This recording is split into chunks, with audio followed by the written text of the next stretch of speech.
To mains రాసే మిత్రులందరికీ స్వాగతం. This is doctor Gopal.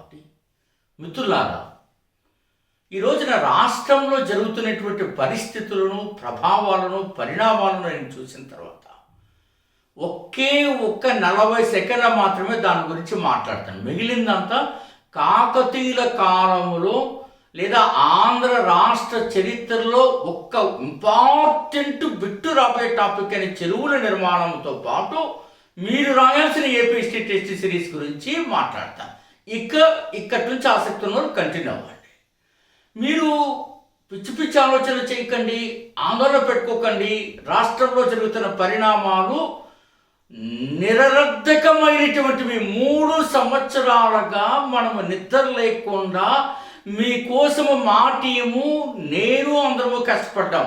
ఇప్పుడు మీరు ఏదైనా పొరపాటు నిర్ణయం తీసుకుంటే, మీరు ఆందోళన పడి చేస్తే మీరు కోల్పోవడమే కాకుండా శ్రీ మేఘనా థింక్ ట్యాంక్ యొక్క గొప్ప ఫలితం కూడా ప్రమాదంలో పడిపోతుంది, బూడిదలో పోసిన పన్నీర్ అవుతుంది. కాబట్టి దయచేసి ఎటువంటి ఆందోళన పెట్టుకోవద్దు. సరైనటువంటి సమాచారాన్ని సేకరించే స్థాయి మీ గోపాల్ రెడ్డికి ఉందని మీరు భావించండి. అలాంటిది మీతో షేర్ చేసుకోదగింది అని నాకు అనిపిస్తే వెంటనే అర్ధరాత్రి వేళపాల లేకుండా నేను వీడియో చేస్తానన్న సంగతి మీకు తెలుసు. తప్పనిసరిగా నేను మీతో షేర్ చేసుకుంటా. మీతో పాటు కడుపు కట్టుకొని నిద్ర ఆపుకొని శ్రమపడ్డాము. ఇప్పుడు మీకోసం అన్నీ నేను చేశాను. ఇప్పుడు ఈ సమయంలో మీరు ఆందోళనకు గురై మీ జీవితాలను పాడు చేసుకోవద్దండి. ఇది పూర్తిగా ప్రశాంతంగా ఉండండి. శ్రీ మేఘనా థింక్ ట్యాంక్ విద్యార్థులారా, అందరికంటే గొప్ప అడ్వాంటేజ్గా మీరు పరీక్షలకు ప్రిపేర్ అయి ఉన్నారు. ఆ సంగతి నేను చెప్పగలను. ఎందుకంటే రాష్ట్ర వ్యాప్తంగా అన్ని రకాల విద్యార్థులు నాకే ఫోన్ చేస్తారు. కాబట్టి మీకు వ్యక్తిగతంగా అంత తెలిసే అవకాశం లేదు. కాబట్టి మీరు చక్కటి ప్రిపరేషన్ పూర్తి చేసి ఉన్నారు. మీ క్యాప్లో ఇచ్చిన శ్రీ మేఘనా think tank topic wise test సిరీస్ని ప్రశాంతంగా, పుస్తకాలు కూడా పక్కన పెట్టి ఇంకా ఆ టెస్ట్ సిరీస్ని ప్రాక్టీస్ చేసి లైట్ మ్యూజిక్ వినుకుంటూ ప్రశాంతంగా ఉన్నాడు. రైట్, నేను సబ్జెక్టులోకి వెళ్ళిపోతున్నా. పిచ్చి ఆలోచనలు ఇంకా చేయవద్దు. రైట్, కాకతీయుల కాలం. చెరువులనగానే కాకతీయులు గుర్తుకొస్తారు. విజయనగర యుగము మనకు గుర్తుకొస్తుంది. ఆంధ్ర రాష్ట్ర సాంఘిక చరిత్రలో వచ్చే 75 బిట్లలో దీనికి ఎంతో గొప్ప ప్రాధాన్యత ఉన్నది. కానీ బిట్టి ఎక్కడో వస్తుంది. ఇది కదా ఇంపార్టెంట్.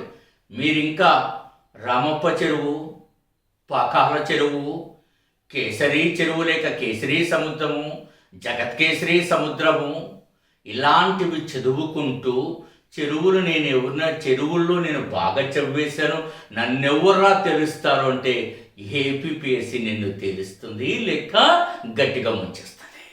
మరి ఏం చదవాలి గోపాల్ రెడ్డి టాపిక్లో? Now I'm going to explain what to read, what not to read in the topic of tanks during the period of Kakatiyas and Vijayanagara the Great Empire in medieval period of Andhra Desha of AP history.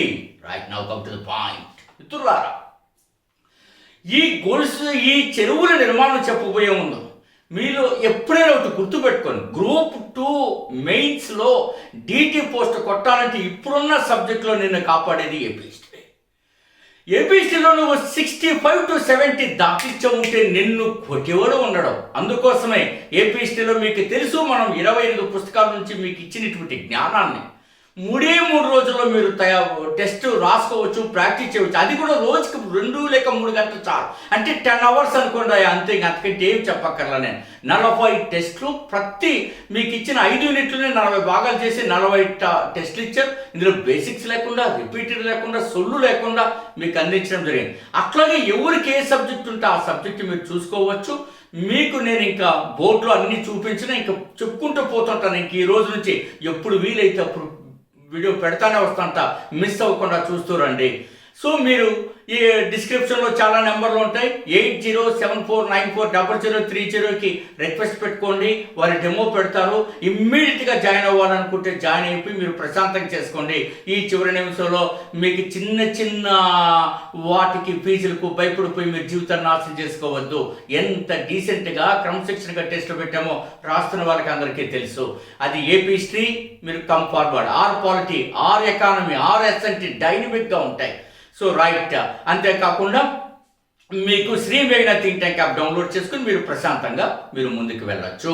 ఒక్క క్షణం కూడా waste చేయవద్దు. నీకు అవసరం అనుకుంటే వెంటనే మీరు contact అయ్యి రెడీ అవ్వండి. మిత్రులారా, మరొకసారి నేను చెప్తూ ఉన్నా, సో 80 మూల గ్రంథాల నుంచి సేకరించబడి అప్డేట్ చేయబడి చెప్పినటువంటి రైట్. ఇంకెక్కడి నుంచి చివరి వరకు నేను చెరువుల్లోనే ఉంటాను. రైట్ మిత్రులారా, కాకతీయుల కాలానికి సంబంధించి ఫస్ట్ చెరువుల గురించి మాట్లాడదాం. చెరువులు అనగానే ఫస్ట్ ఏం చదవాలా? మొట్టమొదటిసారిగా కాకతీయులు గొలుసు కట్టు చెరువుల నిర్మాణాన్ని ప్రారంభించారు. ఈ పాయింట్ నీకు తెలియాలి. వాడు ఏమంటాడంటే, రెడ్డి రాజులు గొలుసు కట్టు చెరువుల నిర్మాణాన్ని తవ్వించారు అంటారు. మీరు కాకతీయులు అనేది ఫిక్స్ అయింటారు కదా, అది మర్చిపోయి టిక్ పెట్టేస్తారు. మీరు గొలుసు కట్టు చెరువుల నిర్మాణం అంటారు. కానీ అది ఎవరు అనేది ఫస్ట్ కాకతీయుల కాలంలో అది స్టార్ట్ అయింది. ఇది కాకతీయుల కాలంలో ఎవరి కాలంలో? రుద్రమదేవి కాలంలో. నాటి గణపతి దేవుడు, నాడు మొదటి ప్రతాపరుద్రుడు, నాటి రెండవ ప్రతాపరుద్రుడు. During the period of Rudramadevi she was start. ఇది నీకు రావాలి. అయితే నాకు ఇంకో ప్రశ్న ఉంది. ఈ గొలుసుకట్టు చెరువుల నిర్మాణము ఏ దేవాలయాలకు అనుబంధంగా ఏ దిక్కును నిర్మించారో ఆ బిట్టు నీకు తెలియాల్సినటువంటి అవసరం ఉంది. అది చాలా ఇంపార్టెంట్. ఈశాన్యమా, వైవ్యమా, అగ్నేయమా, నైరుత్య, ఆ బిట్టు చాలా ఇంపార్టెంట్. స్టేట్మెంట్ అట్లా ఇచ్చే అవకాశం ఉన్నది. అది మీరు తప్పనిసరిగా చదవాల్సినటువంటి అవసరం ఉన్నది. సో ఈ కేసరి సముద్రం మొదటి ప్రోడరాజు ఐఎమ్ నాట్ ఇంట్రెస్టెడ్ అవంతా కూడాను. అలాగే లక్కవరం చెరువు రెండవ ప్రతాపరుద్రుడి కాలంలో తవ్వించబడిందని, దీన్ని రహస్య చెరువు అంటారని, ఇది చాలా ప్రామాణికత సాధించిందని, ఇవి ఐఎమ్ నాట్ ఇంట్రెస్టెడ్. ఇంకా పాకాల చెరువు, రామప్ప చెరువు, నమస్కారం, అవి అసలు అక్కడే. సో ఇలాగా మనకు చెరువుల్లో మీకు దీన్ని బెటర్మెంట్ తీసుకొచ్చాం. ఇందులో మీరు చదవాల్సింది ఏంటంటే, కాట సముద్రాన్ని ఎవరు తవ్వించారు, చౌడ సముద్రాన్ని ఎవరు తవ్వించారు, సభ్య సముద్రాన్ని ఎవరు తవ్వించారు, గౌర సముద్రాన్ని ఎవరు తవ్వించారు, కోమటి చెరువు అని ఎవరు తవ్వించారు, ఎరుక సముద్రము, ఎర్రక్కసానమ్మ అనేటువంటి సముద్రాన్ని తవ్వించి అన్నట్టు కాకతీయుల కాలానికి చెరువుల నిర్మాణంలో సాటి లేదు, సరిలేదు, మాకు సాట్ అని నిరూపించారట. అది చాలా ఇంపార్టెంట్. ఇలాంటివి నువ్వు చదవగాల్సినటువంటి అవసరం ఉన్నది. మరి ఇంత చెరువుల తవ్వకాన్ని మరింత అధునాతనంగా చేసింది విజయనగర రాజులు. మీకు తెలుసు, పూర్వమామిలా శాసనం అడిగేశారు.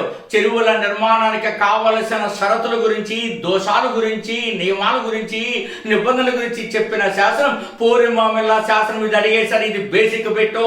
1369లో పూర్వమామిలా శాసనాన్ని సో ఆనాటి ఉదయగిరి అధిపతిగా ఉన్న భాస్కరుడు అనేటువంటి వాడు వేయించాడని, చెరువుల నిర్మాణానికి కావలసిన 12 నియమ నియమాల గురించి ఈ చెరువులో రూపంగా ప్రస్తావించబడ్డాయని, 6 దోషాల గురించి చెప్పబడ్డాయని ఇది అందరికీ తెలిసినది. మళ్ళీ పూర్వమామిలా శాసనాన్ని నేను చదివేశాను, నన్ను ఎవడన్నా కొట్టేవాడు ఉన్నాడు అంటే నిన్ను ఎందుకు కొడతారా? I'm not interest. సో ఇలా మీరు గమనించి చదువుకోవాల్సి ఉంటుంది. ఈ పూర్వమామిలా చెరువు అనేది ప్రపంచ ప్రముఖ చెరువులకు సంబంధించి కట్టడాల జాబితాలు కూడా చోటు చేసుకుంది. మిత్రులారా, మీరు ఈ పాయింట్స్ని చదవాలా? సో ఇట్లాంటివి మీరు చదవడానికి ప్రయత్నం చేయండి. నాకు ఎక్కువ టైం ఉండదు, మీకు చిన్న చిన్న టాపిక్లు తీసుకుని చేస్తా. శ్రీ మేఘనా థింక్ ట్యాంక్ విద్యార్థులారా, 12, 13, 14 మీకు సంబంధించి ఏపీ స్పెషల్ డ్రైవ్ పెడతానన్నాను. కాస్త ఒకరోజు ఆలస్యంగా 13, 14, 15 పెడతాను. మీరు యాప్లోకి వెళుతూ ఉండండి, నిరంతరం అప్డేట్ అవుతూనే ఉంటాయి. మీరు నాతో ఎంత కనెక్టెడ్గా ఉంటే శ్రీ మేఘనా థింక్ ట్యాంక్ యాప్తో అంత ఘన విజయాన్ని సాధిస్తారు. మిత్రులారా, మీకోసం నేను ఎగ్జామ్ 16, 17, 18 వరకు ఉంటున్న, అవసరమైతే 19 కూడా స్పందించవచ్చు. కాబట్టి శ్రీ మేఘనా థింక్ ట్యాంక్ నీ ప్రిపరేషన్లో భాగం అవ్వాలా. అది నీకు గ్రూప్ 2 DT పోస్టులను తెచ్చిస్తుందని బలమైన విశ్వాసం నాకు ఉంది. All the very best, me doctor Gopal day.